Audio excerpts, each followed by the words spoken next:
इससे पहले क्या यार मौलवी डराते रहते हैं हर वक्त। आवाम को डरा के रखा है, ये हो जाएगा वो हो जाएगा। एक और ड्रामा था जबकि यार डरने की बात ये तो बड़ा जबरदस्त मसला है। अच्छा is to master, overcome, and supersede every.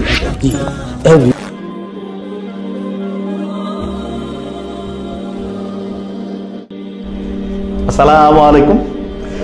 ইসলামে মেয়েদের কি চাকরি করা উচিত, আর যদি উচিত হয় তবে কোন ধরনের চাকরি? আচ্ছা, আমি তো ইসলামের মুফতিও না বা ওইরকম, কিন্তু আমি বেসিক যতটুকু বুঝি, সহজ কথা, সেটা হচ্ছে আমি যতদূর পরে খেয়াল আছে আমার, যে সেটা হচ্ছে যে বড় বড় হচ্ছে যে বলা যায় যে মেয়ে যারা ছিল ইসলামের হচ্ছে নারী ছিল, তারা হচ্ছে যুদ্ধেও গিয়েছে কিন্তু পর্দার সাথে।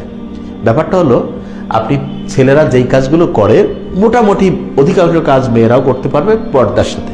পর্দার যদি কোনো হচ্ছে খেলাপ বলে যেটাকে, এটা যদি কোনো ভায়োলেশন না হয়, কোনো সমস্যা হওয়ার সুযোগ আমার মতে নাই আর কি, আমি যতদূর। কিন্তু আমি এটা বলবো যে এ বিষয়ে যারা এক্সপার্ট তাদের কাছে শুনলে আরো বেশি ভালো হবে। কিভাবে উদ্যোক্তা হতে পারে? উদ্যোক্তা হওয়ার জন্য আমার যেটা মনে হয়, কাউকে বলে করে উদ্যোক্তা বানানো যায় বলে মনে হয়। উদ্যোক্তা মানে আপনি যেই কাজটা পারেন সেই কাজটা নাম্বার ওয়ান হচ্ছে সবচেয়ে বড় উদ্যোক্তা। যেই কাজটা আপনি করেন, যে আপনি হচ্ছে যে ভালো হচ্ছে যে খাবার রান্না করতে পারেন, ওইটা দিয়ে আপনি খাবার সাপ্লাই দেন সারা দুনিয়ার সবচেয়ে সেরা কিছু। আপনি ভালো হচ্ছে বলা যেতে পারে যে কথা বলতে পারেন, যে কোনো একটা বিষয় নিয়ে মানুষকে জানান, এটা আপনার উদ্যোক্তা। উদ্যোক্তা মানে এরকম না যে একেবারে ক্যাপিটাল নিয়ে বড় একেবারে বিল্ডিং করে সবকিছু করতে হবে, ব্যাপারটা মোটেই এরকম নয়। আপনি যে বিষয় সেরা সেই বিষয় আপনি করেন, তাহলে সবচেয়ে ভালো হবে। স্যার, কলেজ সিলেক্ট করব কিভাবে? কলেজ সিলেক্টের ক্ষেত্রে ফিনল্যান্ড, আমরা জানি ফিনল্যান্ড সারা পৃথিবীতে পড়াশোনার ক্ষেত্রে সবচেয়ে একটা আইডিয়াল কান্ট্রি। তা ফিনল্যান্ডের সমস্ত প্রফেসর মোটামুটি একমত যে সবচেয়ে সেরা কলেজ হচ্ছে ওইটা যেটা বাড়ির সবচেয়ে কাছে। আবার বলছি, সবচেয়ে সেরা কলেজ হচ্ছে ওইটা যেটা সবচেয়ে বাড়ির কাছে। তবে হ্যাঁ, এখন এখানে আমাদের বাংলাদেশের ক্ষেত্রে একটু যে ভাইয়া আমার বাড়ির কাছে এমন কলেজ 100% ফেল, সেই ক্ষেত্রে এইরকম একদম ব্যতিক্রমী কলেজ না থাকলে মোটামুটি কলেজে পড়াশোনা হয়। এবং সেক্ষেত্রে আমি দেখবো যে কাছাকাছি মানের মোটামুটি পড়াশোনা হয়, মোটামুটি স্যারেরা কোঅপারেটিভ, অন্য নেগেটিভ কোনো প্রবলেম নেই, তাহলে বাড়ির যত কাছে হয় সেটাই যথেষ্ট। কিন্তু ওই যে অনেকের ধারণা আছে যে একদম জ্ঞানার্জনের জন্য চীন দেশে যাওয়া, মোহাম্মদ সাল্লাল্লাহু আলাইহি ওয়াসাল্লাম বলছে প্রয়োজনীয়। এখন হচ্ছে চীনকে সারা দেশের মানুষ এখানে নিয়ে আসতে পারে, টেকনোলজি এমন ফ্যাসিলিটি নিয়ে এসেছে। তবে হ্যাঁ, কিছু ট্রাভেলিং এর ব্যাপার তো আছে, যে এক জায়গায় গিয়েছে, কিন্তু ওই যে আমরা কি পড়ার জন্য অন্য একবারে দূরের কলেজে যাই, কি ওইখানে কি আমরা ভ্রমণ করতেছি না? ট্রাভেলিং এর ব্যাপারটা আলাদা।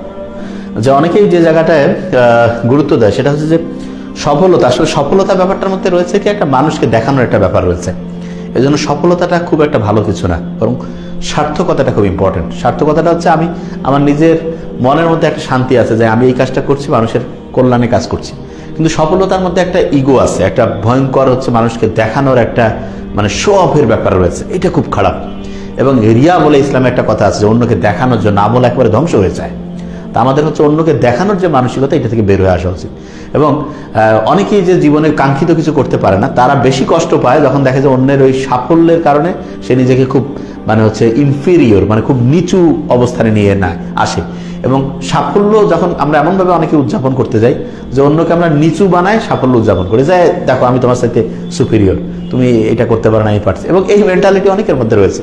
তো এইটা থেকে আসলে বের হয়ে আসা উচিত, বরং কম্পিটিশনটা নিজের মধ্যে থাকা উচিত, যে আমি যে অবস্থায় আছি রেগুলার আমার আপগ্রেডেশন হচ্ছে কিনা, আমি রেগুলার হচ্ছে তার চেয়ে আগে চাইতে উন্নত জায়গায় উন্নতির দিকে যেতে পারছি কিনা, এইটা সবচেয়ে ইম্পর্টেন্ট। হ্যাঁ, এই জন্য আমি বলবো যে আমরা বেশিরভাগ সময় আমাদের জীবনকে ইনভেস্ট করি মানুষকে দেখানোর জন্য, এটা খুবই খারাপ, খুবই অন্যায় এটা। এবং এইটার জন্য আল্লাহর কাছে আমার মনে হয় ভালো জবাবদিহি করতে হবে, যে আমরা আসলে আমাদের জীবনটা মানুষকে দেখানো। হ্যাঁ, অবশ্যই মানুষ ভালো বলছে আলহামদুলিল্লাহ, কিন্তু ওই ভালোর জন্য আমি জীবনটাই দিয়ে দিলাম এবং মানুষকে আরেকজনকে নিচু করাটা আমাদের একটা সাফল্যের একটা ব্যাপার হয়েছে। যে তোর রেজাল্ট কি, পাশের বাড়িটা কত, তার সাথে বেশি পেয়েছে, তাহলে তোর রেজাল্ট খারাপ। পাশের বাড়ি ফেল করছে, তুমি সেকেন্ড ডিভিশন পেয়েছো, সাকসেসফুল। তো এইরকম ব্যাপার থেকে আমার মনে হয় যে বের হয়ে আসার একটা মৌলিক ব্যাপার রয়েছে। আর যারা বিসিএস এর জন্য, আমাদের বিসিএস ফাউন্ডেশন বলে পেজ রয়েছে, এখানে মূলত বিসিএস নিয়ে আমরা ওইভাবে কথা বলি না। তারপর একটা জিনিস বলি যে কেউ যদি বিসিএস এ ভালো কিছু করতে চায়, অনার্সের প্রথম থেকে অল্প অল্প করে পড়লে সে সবচেয়ে ভালো কিছু করতে পারবে। আর কনসেপশন ক্লিয়ার থাকলে যে কোনো বিষয়ে ভালো করার দক্ষতা আল্লাহর মতো অটোমেটিক বাড়তে থাকে। এটা একদম একটা রিয়েল ব্যাপার আর কি। হ্যাঁ, এবং খুবই সহজভাবে যে কেউ যদি বুঝতে পারে তাহলে হচ্ছে দেখা যাবে যে তার ভালো কিছু করার সবচেয়ে ভালো সুযোগ রয়েছে। হ্যাঁ, ফোনে ভিডিও দেখতে বেশি মন চায়, সোডিয়াম ক্লোরাইড বলেছে, বেশি মন চায় ফোনে ভিডিও দেখতে। এটা আমি সবসময় বলি কি যে আমাদের মস্তিষ্কে ডোপামিন ক্ষরণ হয় যখন একটা জিনিস দেখে ভালো লাগে। তা ডোপামিন যদি ক্ষরণ হয়, একটা জিনিস দেখলাম ভালো লাগছে, ডোপামিন ক্ষরণ হয়েছে, ও ফাইন, একটা জিনিস দেখলাম তখন আরো দেখতে মন চায়। তো এই ক্ষেত্রে একটা সুনির্দিষ্ট নীতিমালা করা উচিত যে আমি হচ্ছে দিনের এরকম আধা ঘন্টা 1 ঘন্টা একটা নির্দিষ্ট সময়ে আমি শুধু ফোনটা ব্যবহার করবো, অন্য সময় করবো না, বাস, তাহলে তুমি ইনশাল্লাহ সবচেয়ে ভালো কিছু করতে পারবা। এই দুনিয়া জীবনের উদ্দেশ্য হওয়া উচিত আল্লাহর সাথে কানেকশন যাতে আমাদের ঠিক থাকে, তারপরে এইটাকে সাথে রাখে যা কিছু করা যায়। এবং ধর্ম যা কিছু বলেছে, যে যার যে ধর্মটা পালন করে সেই ধর্মের মধ্য দিয়ে যাইতে হবে। মানে হচ্ছে আমি পৃথিবীকে অবশ্যই সবচেয়ে গুরুত্ব দিব, কিন্তু আল্লাহ যা বলছে তার মধ্যে থেকে, কিন্তু সেইটাকে বাদ দিয়ে আমি করবো 2 নাম্বারই, ধান্দাবাজি, তারপরে আছে না বাটপাড়ি, এগুলো থেকে বার হয়ে অনেস্টির সাথে আমি যে কাজটা করবো সেটা সবচেয়ে ভালো, এই জিনিসটা। এবং খেয়াল রাখতে হবে আল্লাহ কিন্তু সবকিছু দেখতেছে। আমরা যদি আল্লাহর সাথে কানেকশন করার জন্য যে কোনো কাজ করি, প্রত্যেকটা কাজেই অন্যরকম ভাবে আল্লাহ রহমত করবে, এবং সেটা একটা মানে হচ্ছে ওই ইবাদতের মতোই হবে আমি যতদূর বুঝি।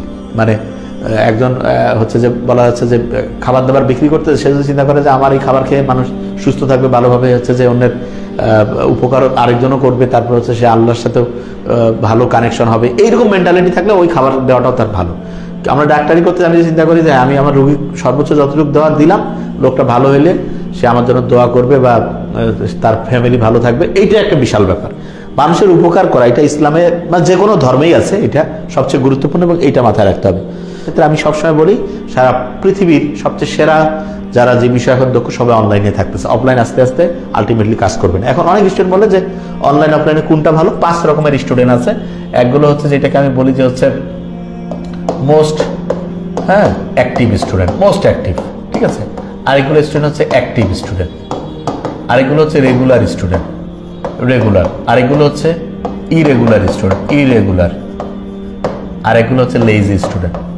প্রথম 3টা গ্রুপের জন্য হচ্ছে অনলাইন ভালো। মোস্ট অ্যাক্টিভের জন্য অনলাইন কেন ভালো?